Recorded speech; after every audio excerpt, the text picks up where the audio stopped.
Hello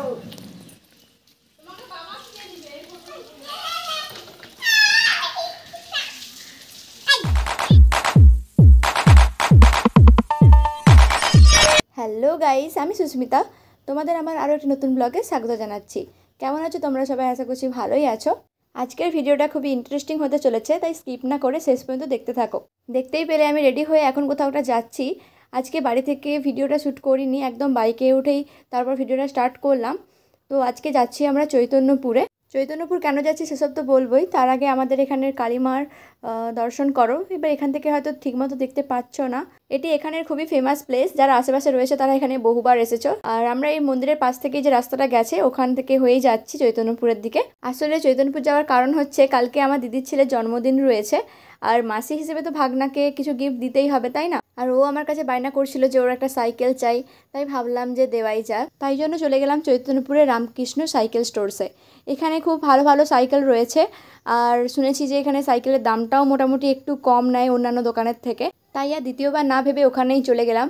আর বাচ্চাদের অনেক রকম সাইকেলই ছিল। আমাকে যেহেতু বাড়ি থেকে বলেছিল যে দিবি যখন একটু বড় দেখেই দিবি, যাতে মানে 10 থেকে 12 বছর পর্যন্ত চালাতে পারে, তাই এই সাইকেলটাই চুজ করলাম। ভিডিওতে দেখে হয়তো তোমাদের একটু ছোটো মনে হতে পারে, বাট এটা অন্যান্য ছোটো বাচ্চাদের সাইকেলের থেকে অনেকটাই বড় আর মজবুতও রয়েছে। যেহেতু বাড়িতে নিয়ে যাওয়া মানেই বাচ্চারা এটা চড়তে শুরু করে দেবে, তাই জন্য একটু ফিটিংস করে নিচ্ছিলাম। আর আমি যেহেতু এসবের কিছু বুঝি না, তাই জন্য বসে বসে ভিডিওই বানাচ্ছিলাম। তোমরা গেস করে বলো সাইকেলটার প্রাইস কত নিতে পারে। আমি কি করব খুঁজে পাচ্ছিলাম না, তাই বসে বসে নিজেরই একটু ভিডিও বানিয়ে নিলাম। আর ওদিকে সাইকেলের ফিটিংসটাও কমপ্লিট, আর আমি গিয়ে পেমেন্টটাও করে এসেছি।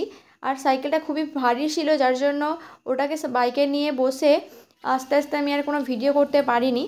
আর দেখতে পাচ্ছ এতটাই ভারী যে আমি রাস্তা থেকে নিয়ে যেতে পারছিলাম না, তাই আমার ভাই আমাকে এসে হেল্প করলো। দিদির ছেলে তো সাইকেলটা দেখে মহা খুশি, বাট আমার দাদার যে মেয়ে রয়েছে সে ওর থেকে অনেকটাই ছোট, সে তো ভীষণ কান্না করছিল। কারণ এটা তো হওয়াই স্বাভাবিক না, যে বাড়িতে দুটো বাচ্চা থাকলে যে কোনো একটা জিনিস আনলে তার তো মনটা খারাপ হবেই।